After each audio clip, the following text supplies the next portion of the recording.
எல்லாத்துக்கும் வணக்கம். அண்ட் இன்னைக்கு வந்து பார்த்தோம் அப்படின்னா நம்ம தமிழ்நாட்டில் இப்போ அதிகமாக வந்து போயிட்டு இருக்கக்கூடிய one of the topic dowry. So இந்த டவுரி அப்படிங்கிறது வந்துட்டு நீயா நானால ரீசன்ட் சண்டே எபிசோடில் கூட அதை பற்றி வந்து பேசியிருந்தாங்க. ஸோ டவுரி அப்படிங்கிறது வந்துட்டு எந்த விதத்துலலாம் வந்துட்டு கேட்குறாங்க அப்படின்னு சொல்லிட்டுலாம் வந்துட்டு பார்த்துருப்போம்.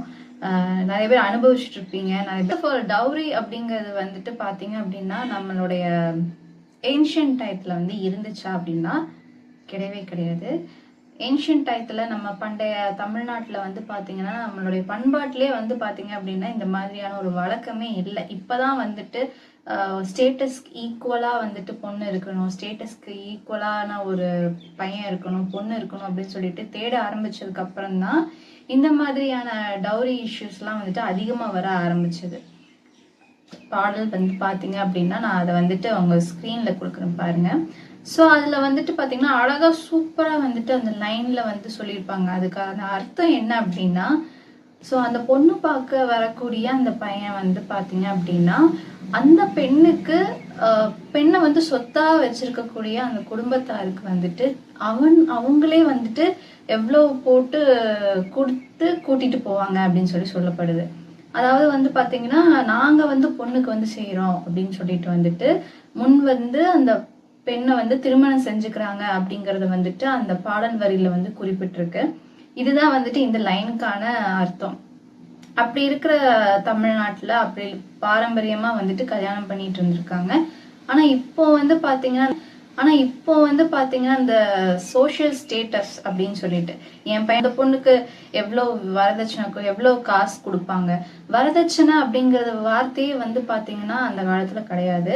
அந்த பெண்ணுக்குன்னு சொல்லிட்டு ஒரு சில காசோ இல்லை நகையோ வந்து கொடுத்தாங்க. ஆனால் அது வந்து வரதட்சணை அப்படின்னு சொல்லிட்டு வந்துட்டு ஒரு இப்போ நடக்கக்கூடிய பிஸ்னஸ் மாதிரிலாம் வந்துட்டு அப்போ கிடையாது. ஒரு பெண் ஆனவளுக்கு ஃபியூச்சர்ல ஏதாவது வந்து அவளுக்கு வந்து பணத்தேவை ஏற்படலாம் அப்படிங்கிறதுக்காக வந்து பாதுகாப்புக்காக கொடுக்கப்பட்ட ஒரு சில பொருட்கள், ஒரு சில நகைகள் இதெல்லாம் வந்துட்டு கொடுத்துருந்தாங்க.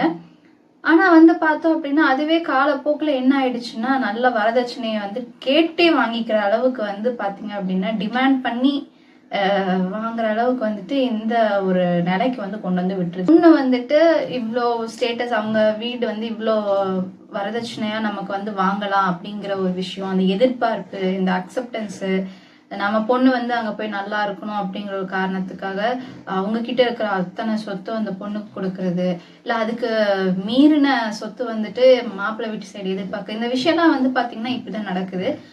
ஆனா அதெல்லாம் வந்து தடுக்கணும் அப்படின்னா ரெண்டு வீட்டு சைடும் வந்து பாத்தீங்க அப்படின்னா தப்பு இருக்கு. தப்பு இல்லைன்னு சொல்லவே முடியாது. ரெண்டு வீட்டு சைடுமே வந்து தப்புங்கிறது வந்து நடக்கத்தான் செய்யுது. பொண்ணு வந்துட்டு நல்ல பொண்ணா இருக்கா, குடும்பத்தை பாத்துக்கிற பொண்ணா இருக்கா, ஓகே அப்படின்னு சொல்லிட்டு அவங்க பையனுக்கு பிடிச்சிருக்கு அப்படிங்கிற பட்சத்துல கல்யாணம் பண்ணி வைக்கணும். ஆனா வந்து பாத்தீங்க அப்படின்னா மாப்பிள்ளை வீட்டு சைட்ல இருந்து எனக்கு இவ்வளோ பவுன் வேணும், எனக்கு இவ்வளோ ருபீஸ்க்கு கார் வேணும், எனக்கு தெரியல. மேரேஜுங்கிறது வந்துட்டு ரெண்டு மனசு சேரக்கூடிய ஒரு விஷயம் இல்லையா? அது வந்து பாத்தீங்க அப்படின்னா ஒரு சோஷியல் ஸ்டேட்டஸ்க்காக ஒரு பிஸ்னஸ் மாதிரி வந்து போயிட்டு இருக்குது அப்படிங்கிறது தான் வந்துட்டு உண்மையான ஒரு விஷயம். ஸோ கல்யாணத்துல அதே மாதிரி பொண்ணு வீட்டு சைட்ல இருக்கிறவங்க பையனை பாக்குறாங்க அப்படின்னா பையனோட கேரக்டர் என்ன, அவங்களோட பிஹேவியர் என்ன, அவங்க வந்துட்டு நல்லா சம்பாதிக்கிறாங்களா, சம்பாதிக்கிறதுக்குன்னு தொழில் இருக்கா, ஓகேங்களா, அவங்க வேலையை பார்க்குறாங்களா அப்படிங்கிறத மட்டும் கன்ஃபார்ம் பண்ணிட்டு நம்ம வந்து நல்ல பையன், குடிக்கிற பழக்கம் இல்லை, இந்த மாதிரி எந்த ஒரு பேட் கேரக்டரும் இல்லை அப்படின்னா தாராளமாக வந்து பொண்ணு கொடுக்கலாம். அதிகமாக எக்ஸ்பெக்டேஷன் அப்படின்னு வர்ற ஒரு விஷயத்துலலாம் வந்து பார்த்தீங்க அப்படின்னா இந்த டவுரினுக்கு அந்த பெண் வீட்டார் என்ன செய்யணும்னு நினைக்கிறாங்களோ அது செய்யலாம். அதை வந்துட்டு எக்ஸ்ட்ரா வேணும் அப்படின்னு சொல்லிட்டு வந்துட்டு மாப்பிள்ளை வீட்டில் கேட்கறதுங்கிறது தப்பு. அதே மாதிரி மாப்பிள்ளை சைட்ல இருந்தும் வந்துட்டு எதிர்பார்க்கறதுங்கிறது பெண்ணு வீட்டுக்காரங்க மாப்பிள்ளை சைட்ல இருந்து எதிர்பார்க்கறதும் வந்துட்டு தப்பு. டவுரி வந்துட்டு கேட்கறதும் தப்பு, வாங்குறதும் தப்பு, சரிங்களா? ஸோ யாரும் வந்துட்டு இந்த விஷயத்த வந்து பண்ணாதீங்க. அப்படி ஸோ ரெண்டு வீட்டு சைடுமே வந்துட்டு இந்த மாதிரி மாறி மாறி டிமாண்ட் வைக்கிறத விட வாழ்க்கை, நம்ம பிள்ளைங்களோட வாழ்க்கை நல்லா இருக்கணும் அப்படின்னு சொல்லிட்டு பேரண்ட்ஸ் நினைங்க. அண்ட் இதுதான் வந்து பார்த்தீங்கன்னா அவங்களுக்கு ஒரு நல்ல லைஃப்பை வந்து லீட் பண்ணதுக்கு வந்து ஹெல்ப்ஃபுல்லாக இருக்கும். அடுத்த ஒரு வீடியோவில் சந்திக்கலாம். Until then, bye from Twinkle Bell and